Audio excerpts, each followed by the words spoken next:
welcome back to Paul's Stuff. This is my space on YouTube where I get to share all the things I love. Lots of Star Wars, lots of lightsabers. And today we're going to be looking at another one of the Black Series helmets.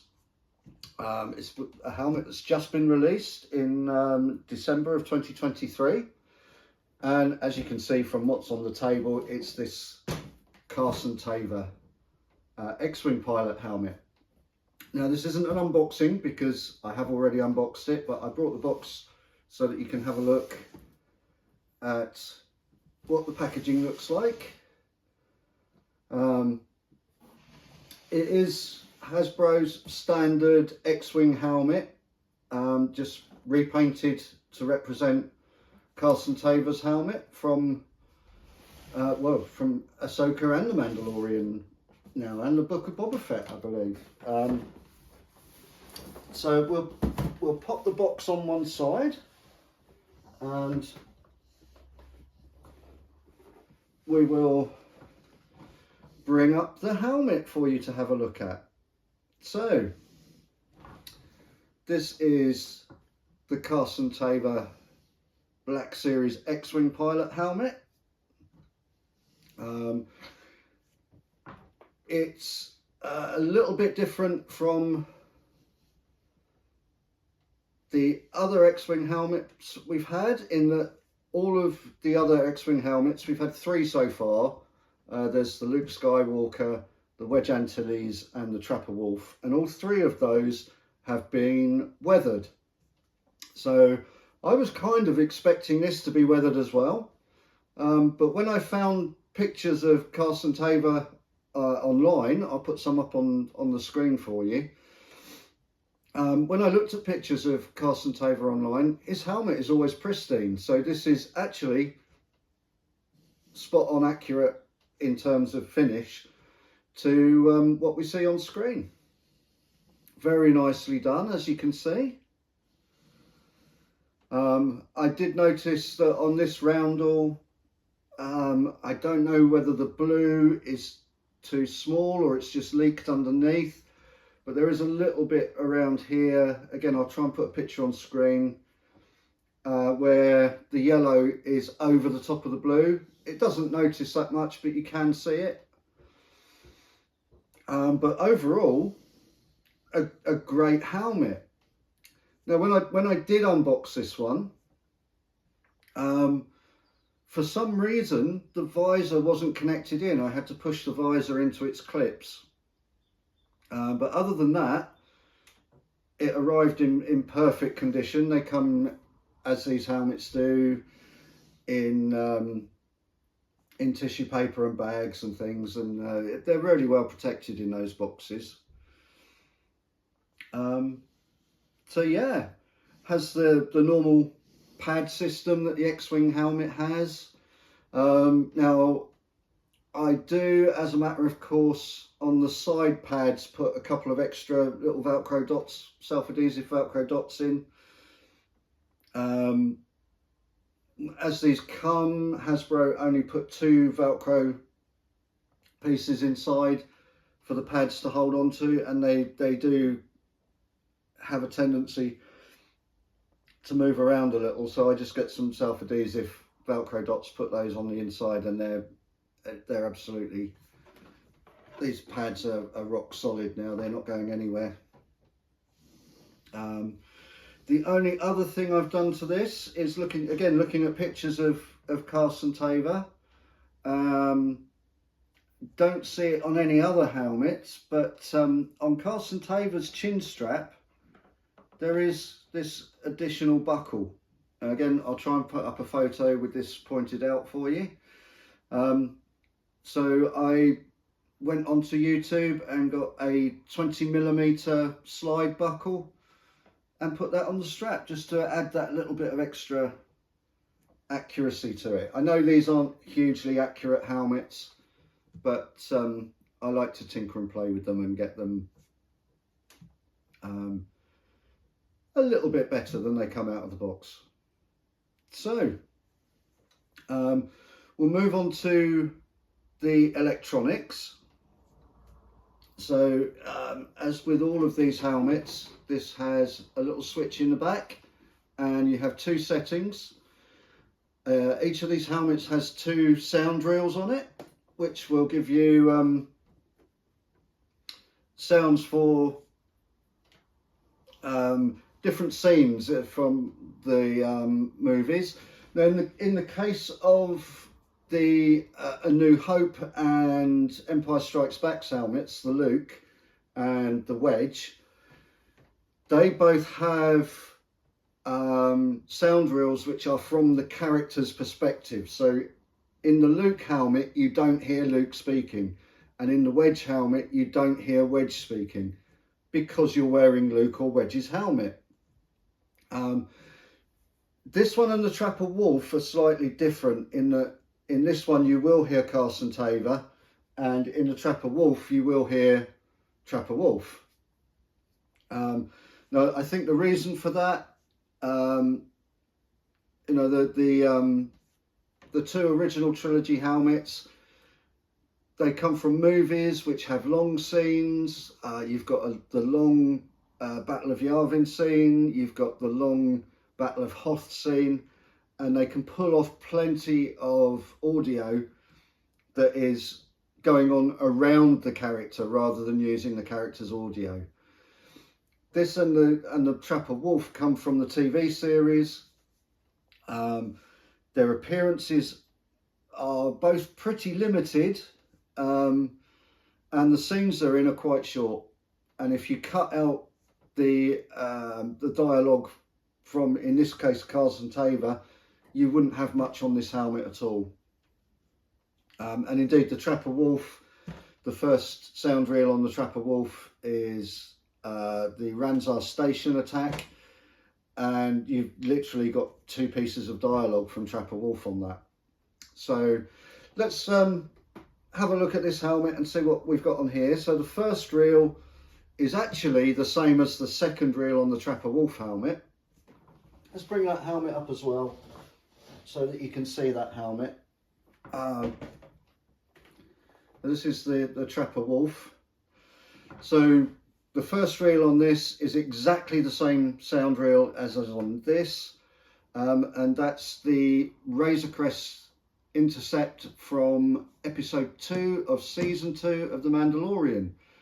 That's the episode where Mandalorian is transporting the lizard lady, and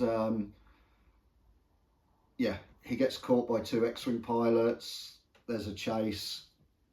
That's all reflected in this. So this first reel on here is that Razor Crest intercept scene. You probably won't hear much of it. Hopefully you'll see the lights flashing. So we have a hidden button on the side. If we press and hold that, we'll get some sounds and the lights flash in here. And then if we press it again,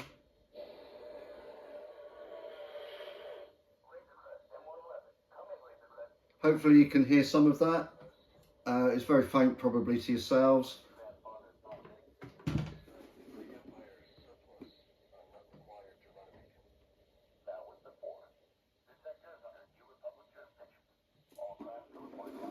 So there we can hear Carson Teva speaking to Mando. This is a really good reel. It goes on for a long time. Lots of dialogue on it. Once that piece of dialogue's finished, if you press the button again, you get some more dialogue, and it goes on for quite a while. It's a nice scene. With both of these helmets, when you get to the end of the dialogue from the scene, you kind of get generic TIE fighter fight sounds until you turn it off, which you do by pressing the button and holding it, and you turn it off.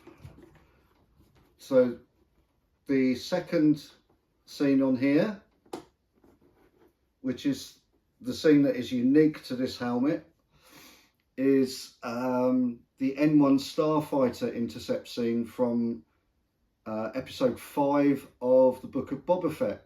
So in this scene, Mando has just built his M1 starfighter with Pelimoto in Mos Eisley, and he's taken it out for a test flight, and he's got caught by a couple of X-Wings.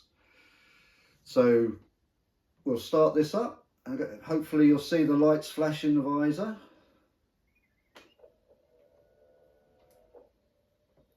And same thing, except this time we've got Carson Teva and an unidentified X-Wing pilot, and the first voices you'll hear are the unidentified X-Wing pilot and Mando.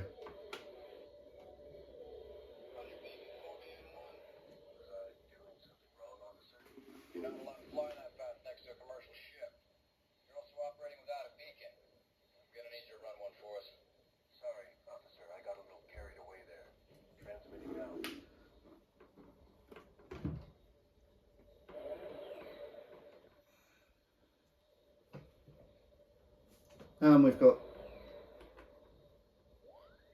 plenty of stuff like that. And eventually we do hear Carson Teva here as well on this sound reel. So I'm going to stop that because you're probably not hearing much of it, and it'll make the video quite long and boring. Same shutdown sound, and the little switch has an off position in the middle so that you don't waste the batteries when the helmet's not being used. So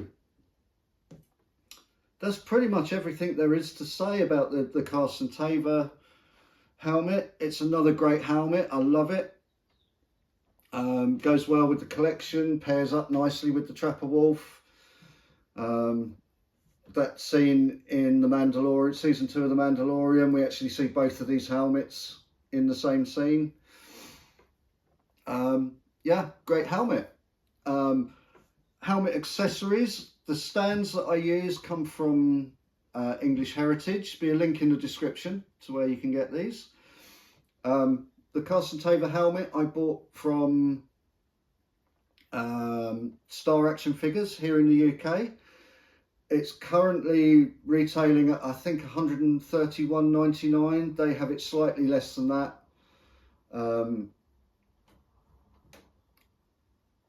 It's not going to be discounted yet because, as I say, it's literally just rolled off the production line and been released in December of 2023. This is January of 2024 when this is being filmed. So yeah, that's where the helmet came from, Star Action Figures. Again, I'll leave a link in the description. The helmet stands I use are from English Heritage. They're a good sturdy 3-piece construction wooden stand. Ideal for these sort of helmets. They cost about £17.50, I think, with postage. Great helmet stands. I haven't received it yet because it's still in the post, but I also always get one of these helmet plaques. They come from a seller on eBay. When I contacted the owner of the eBay shop, Carl, to ask about Carson Teva version of the plaque, because there wasn't one actually on his listing, he made me one up and sent a mock-up of it to me within hours, and that is in the post. So what I'm intending to do is, when that arrives, I'll do a separate video on just the accessories that I use when I'm displaying my helmets, because I always get one of these stands and I always get one of these lovely plaques from, I think his eBay shop is called Nerd Loot, or Nerds Loot on eBay. So I'll do a separate video on those when they arrive, to show you. These English Heritage hat stands now do come with a little red English Heritage logo on them. I black that out with a Sharpie marker, and they're fine. So I think that's everything for today. That's the Carson Teva Black Series X-Wing Pilot helmet. Another great helmet from the Black Series. This X-Wing helmet is a really great mould. They are using it extensively with these repaints. So we now have this same helmet in four different paint designs. With this helmet, I really don't mind that, because they also change the electronics each time they do that. So although this one and the Trapper Wolf have the same one of the same sound reels, this one does have a unique sound reel. All four of them have unique sound reels as part of the helmets, so they are different in more than just the paint. Hasbro has put a little bit of attention into making sure that they're individualized to the paint scheme that's on them as well. So yeah, another nice helmet. Fantastic to have this one in my collection as well. It'll be going on display with my other Black Series helmets. But for now, that's everything. So just leaves me to say thank you for watching this far. Hope you've enjoyed the content. If you have, please give it a thumbs up. If you haven't subscribed and you like what I'm doing, then please consider subscribing. Everything on the channel is bought by me. I like to review things that I've bought rather than